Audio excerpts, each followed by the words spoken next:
Je parlerai de ta bonté, de ta fidélité. Je dirai tout haut, tout haut, tout haut, ce que tu as fait pour moi. Je proclamerai la gloire de ton nom. Je parlerai de ta bonté, de ta fidélité. Je dirai tout haut, tout haut, tout haut, ce que tu as fait.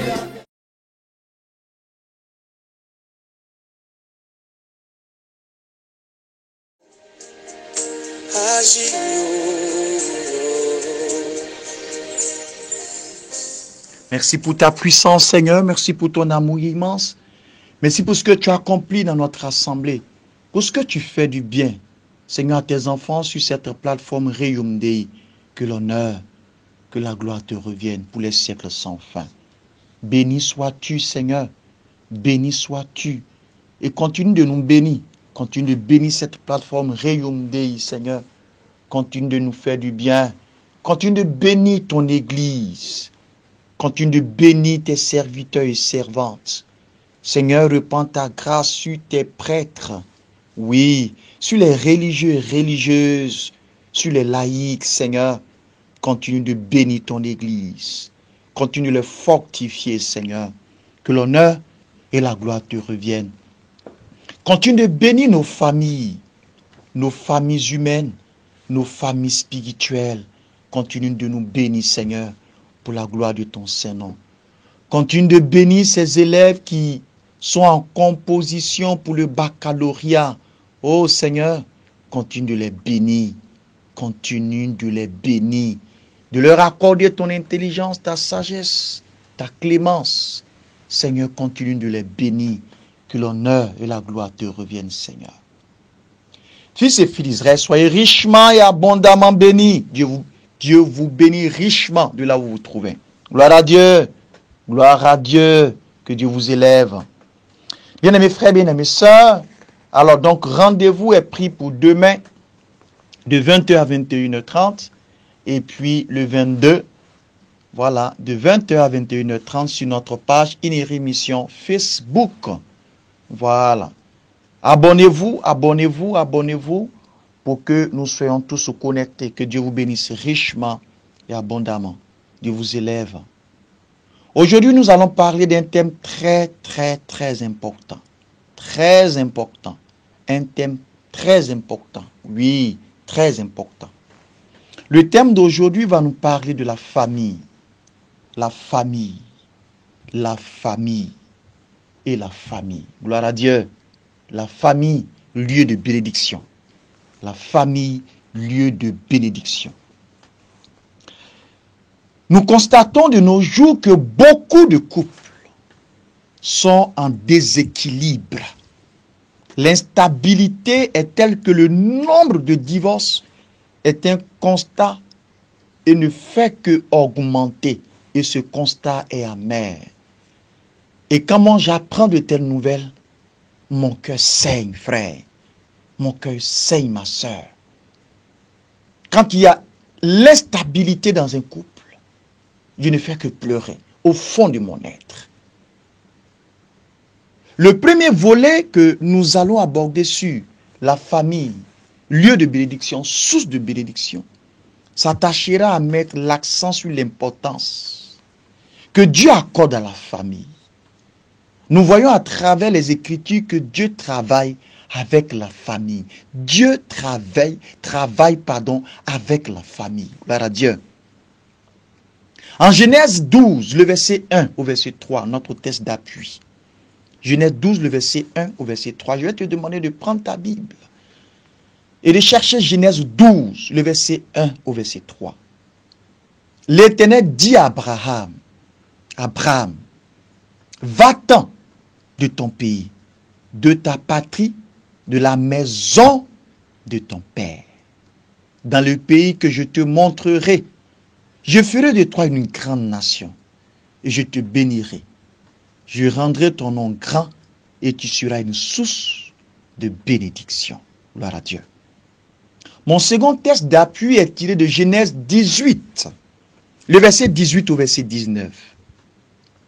Alors, Genèse 18, le verset 18 au verset 19. Je le lis dans ma version. Abraham deviendra certainement une nation grande et puissante, et en lui seront bénies toutes les nations de la terre. Car je l'ai choisi afin qu'il ordonne à ses fils et à sa maison après lui de garder la voie de l'Éternel, en pratiquant la droiture, la justice, et qu'ainsi l'Éternel accomplisse en faveur d'Abraham les promesses qu'il lui a faites. Fils et filles d'Israël, Dieu choisit Abraham au travers de qui la promesse de bénédiction est faite à toutes les familles de la terre. À toutes les familles de la terre. Mon premier point, je l'ai intitulé « La famille est le premier maillon de la création de Dieu ». La famille est le premier maillon de la création de Dieu. En Genèse 1, le verset 28, Dieu les bénit et Dieu leur dit, soyez féconds, multipliez, remplissez la terre et l'assujettissez et dominez sur les poissons de la mer, sur les oiseaux du ciel et tout animal qui se meut sur la terre. Il n'y a pas de bénédiction individuelle en dehors de la famille. Ce n'est pas possible. Il n'y a pas de bénédiction individuelle en dehors de la famille. Lorsqu'un homme, lorsqu'une femme est bénie, oui, c'est toujours à l'intérieur de sa famille.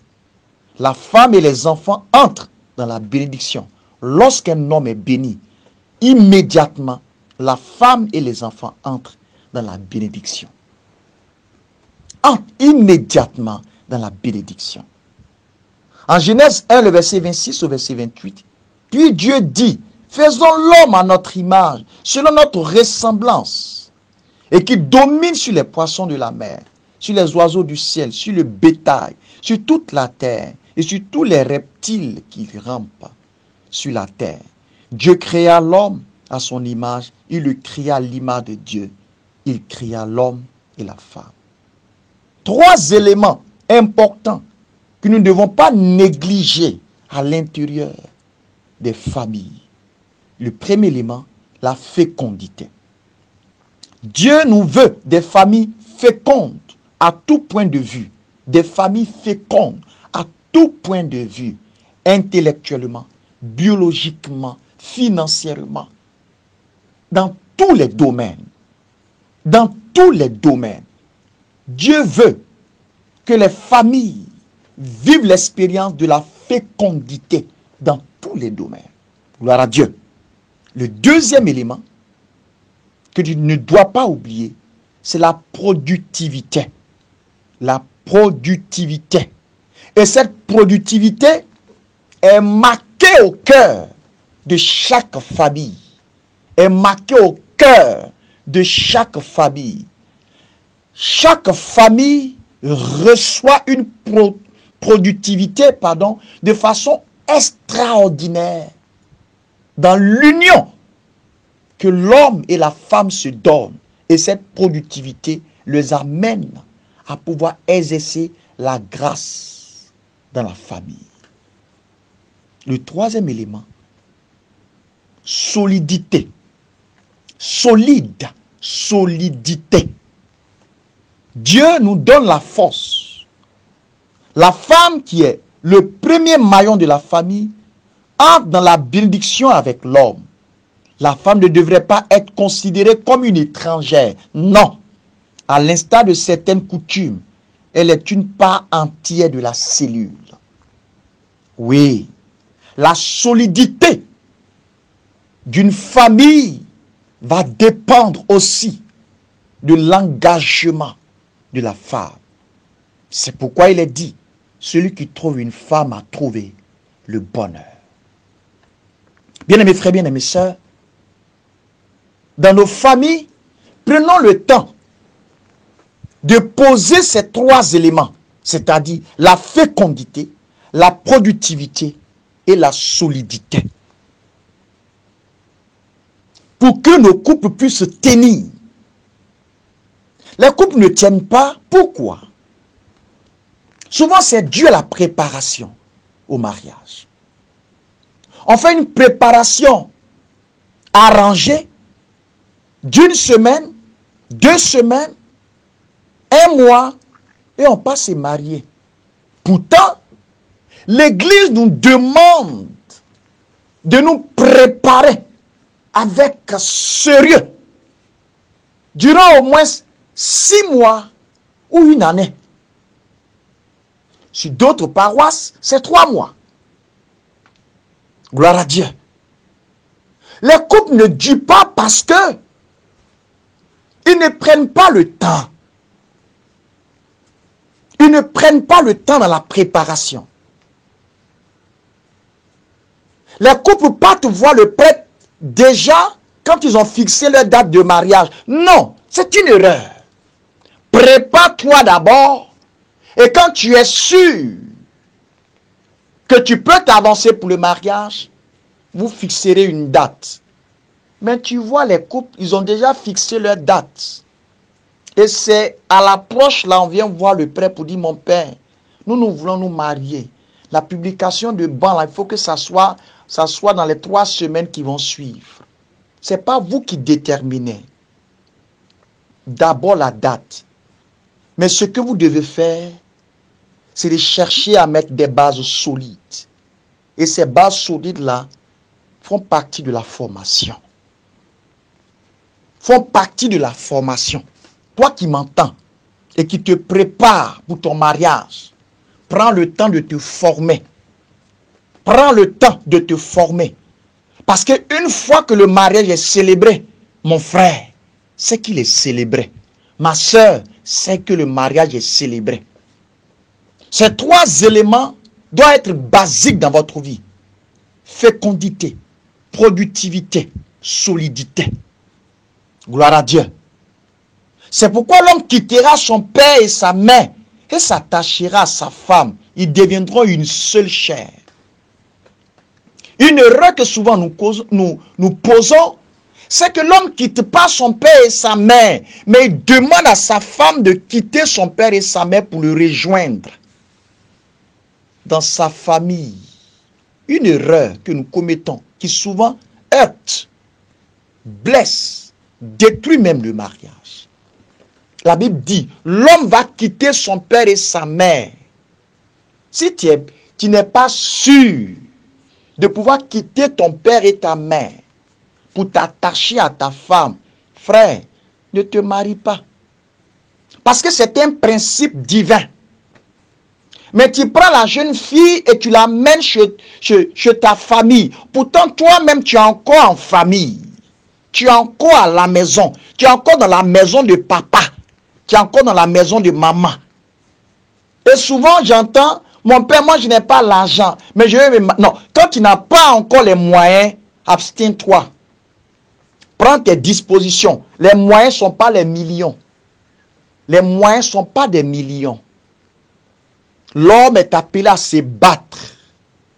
L'homme est appelé à se battre. Souvent même, il a les moyens, mais il ne veut pas quitter la maison familiale. Il ne veut pas quitter les jupons de maman. Il ne veut pas quitter le cocon familial. Si tu vas dans cette logique, le mariage que tu auras posé va avoir beaucoup de souffrances, de difficultés. La Bible dit, l'homme quittera son père et sa mère et s'attachera à sa femme et ils deviendront une seule chair. C'est un principe divin. Entre dedans. Entre dedans. Va te battre dans le sens de trouver du boulot afin de faire sortir ta femme et que tu puisses t'attacher à elle. Et tu verras que le Seigneur va vous bénir. Le Seigneur va vous aider. Gloire à Dieu. Mon deuxième point, la famille est une cellule formée par Dieu pour être une équipe gagnante. J'ai noté, la famille est une équipe gagnante. Gloire à Dieu. En Genèse 1, le verset 26, puis Dieu dit, faisons l'homme à notre image selon notre ressemblance et qui domine sur les poissons de la mer, ainsi de suite. Bien-aimés frères, bien-aimés sœurs, cette victoire n'est pas un défi de l'un ou de l'autre conjoint, mais une affaire de tous les deux ensemble. Une équipe gagnante. Une équipe gagnante. Et cette domination, cette victoire est appelée à s'étendre sur toute la nature. Sur toute la nature. C'est une équipe gagnante. L'homme et la femme forment une équipe, une seule équipe, et qui doivent remporter des trophées. Remporter des trophées. Une équipe gagnante, c'est-à-dire que vous serez confrontés à des difficultés. Mais puisque vous êtes soudés, puisque vous êtes unis, puisque vous vous entendez, vous remportez la victoire. Mais si vous partez en rang dispersé, vous perdez. L'homme et la femme, une équipe gagnante, une équipe forte, une équipe qui ne craint pas et qui avance, une équipe qui marche dans les principes divins, dans la puissance de Dieu, une équipe qui sait ce qu'elle veut, une équipe qui a une orientation, une équipe qui a une vision, une équipe qui sait compter sur Dieu, qui sait compter sur Dieu, qui sait compter sur Dieu. Une femme qui prie, un homme qui prie, c'est une famille terrible. Une famille terrible spirituellement. Une femme qui prie, un homme qui prie. Oh, ils forment une équipe terrible. Ils forment une armée rangée en bataille. Ils forment une armée et l'ennemi a peur. L'ennemi a peur. Mon frère, ma soeur, toi qui es appelé à te marier, toi qui es appelé à te marier, prends le temps de revoir ta vie spirituelle, de savoir là où tu veux partir avec ta femme, de savoir là où tu veux partir avec ta femme. Ma soeur, vois un peu là où tu veux partir avec ton homme. Parce que 5 ans après, 10 ans après, est-ce que la constante de la vie de prière va rester? Parce que 5 ans, 10 ans, 15 ans, 20 ans après, la beauté que tu as là va se faner. La beauté que tu as, la beauté physique là, que tu as là va se faner.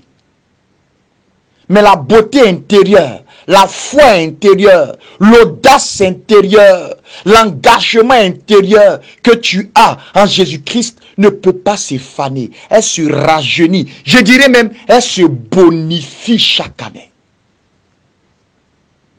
Voilà l'homme que tu dois chercher. Voilà la femme que tu dois chercher. Gloire à Dieu. Gloire à Dieu. Cette victoire n'est pas un défi de l'un ou de l'autre conjoint. Non, mais c'est une affaire de tous les deux ensemble. De tous les deux ensemble. De tous les deux ensemble. Nous devons faire l'effort de ne pas seulement regarder l'aspect extérieur, que ce soit de l'homme, que ce soit de la femme, mais regardons le fond intérieur. Regarde un peu l'intérieur de cet homme-là. Regarde un peu l'intérieur de cette femme-là. Est-ce qu'elle craint Dieu? Est-ce qu'il craint Dieu? Est-ce qu'il joue avec Dieu? Est-ce qu'il plaisante avec Dieu? Ou est-ce qu'il prend Dieu au sérieux? Est-ce que toutes tes invitations, c'est aller manger et boire? Ou ces invitations, c'est de t'amener à des retraites spirituelles? Est-ce que ces invitations, c'est de t'amener à une méditation? Est-ce que ces invitations, c'est de t'amener à comprendre que votre relation n'est pas de vous, votre chair, mais de la puissance et de la volonté de Dieu? Pose-toi des questions. Parce que la famille que tu vas bâtir bientôt doit être une famille solide sur le roc Jésus-Christ de Nazareth. Alléluia. Alléluia. Pour nos papas et mamans qui sont déjà dans la famille, qui sont déjà en couple, je veux dire, vivez votre amour en craignant Dieu. En craignant Dieu. Vivez votre relation en craignant Dieu. Car comprenez que c'est à deux que vous allez former cette belle équipe pour vaincre les difficultés devant vous. Mon troisième point, La famille est une équipe composée des acteurs dont le père, la mère et les enfants. Pour ceux qui ont des enfants. Pour ceux qui ont des enfants. Mais pour ceux qui n'ont pas d'enfants, regarde, c'est pas un scandale. C'est pas un scandale. C'est de prier. C'est de prier. C'est de supplier Dieu. Même s'il ne vous en donne pas, c'est pas un scandale. Dieu fait toutes choses bonnes en son temps. En son temps. En son temps. Chaque acteur doit comprendre son rôle et sa place pour que l'équipe produise les résultats que l'on peut attendre d'une équipe appelée à gagner. Demande un peu aujourd'hui à ces grands joueurs, que ce soit Messi, que ce soit Ronaldo ou bien Cristiano, demande à ces grands joueurs, demande un peu à ces grands joueurs combien de fois ils s'entraînent pour pouvoir garder la constante, pour pouvoir garder l'équilibre, la pleine forme. Comment ils font? Comment ils font? Ils s'entraînent. Ils savent ce qu'ils veulent. Parce qu'ils veulent produire des résultats. La femme ne doit pas être considérée juste comme une consommatrice, mais surtout comme une actrice. Non pas comme une consommatrice. On entend souvent les hommes qui travaillent et que maman ne travaille pas, que bon, c'est moi qui te nourris. Sinon, tu ne la nourris pas. Tu ne la nourris pas. Parce que quand elle était chez ses parents, elle vivait. Elle vivait. Frère, quand tu prends ta femme, tu sais ce que tu veux faire d'elle. Tu sais ce que tu veux faire d'elle. Il va falloir que tu démontres à ta femme des réalités d'amour vraies et non des paroles choquantes. Femme, toi aussi, bats-toi. Bats-toi. Bats-toi. Même si c'est pour vendre des glaces, bats-toi. Même si c'est pour vendre des jus, bats-toi. Même si c'est pour vendre au marché des feuilles, bats-toi. Même si c'est pour vendre de l'eau, bats-toi. Prends-toi en charge. Réveille-toi. Réveille en toi ce que le Seigneur a mis en toi comme productivité. Qu'est-ce que tu peux faire de tes 10 doigts, de tes réflexions, de ton intelligence? Qu'est-ce que tu peux faire? Même si c'est pour vendre des glaces, vends. Ne sois pas là passif. Ceux vont se moquer de toi. La femme doit se battre. L'homme doit se battre. Parce que les deux forment une équipe gagnante. Que Dieu vous bénisse richement. Que Dieu vous bénisse abondamment. Que Dieu fasse que la femme ne soit plus une consommatrice. Qu'elle ne soit plus vue comme une consommatrice. Mais surtout comme une actrice. Comme un élément important dans le foyer. Indispensable même. Que l'homme puisse donner de la valeur à sa femme. Et que la femme fasse également pareil pour son homme. Pour son homme. Que Dieu vous bénisse. Que Dieu vous élève. Demain, nous allons voir le plan de Satan contre la famille. Pourquoi Satan est énervé contre les familles. Demain, nous allons voir cette dimension-là. C'est pourquoi je te demande, si tu as aimé cet enseignement, partage-le pour faire du bien à des familles, pour faire du bien autour de toi. Dieu te bénisse richement, Dieu te bénisse abondamment, richement et puissamment.